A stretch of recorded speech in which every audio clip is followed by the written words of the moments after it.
Це зараз наша облдержадміністрація.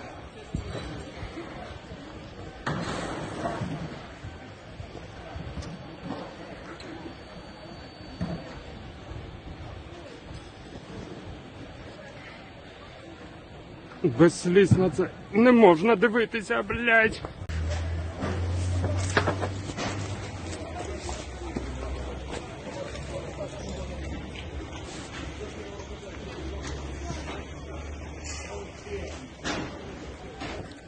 Это моя машина. Да? Да.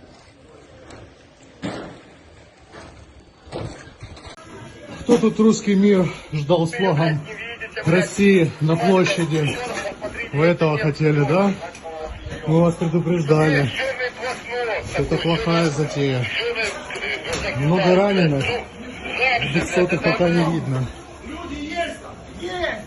Шановні харків'яни, сьогодні наш ворог підступно почав обстріли центру міста Харкова та жилих масивів із систем «Граду», а також крилатих ракет. Влучив у площу перед облдержадміністрацією. Зараз підраховуємо жертви серед цивільного населення.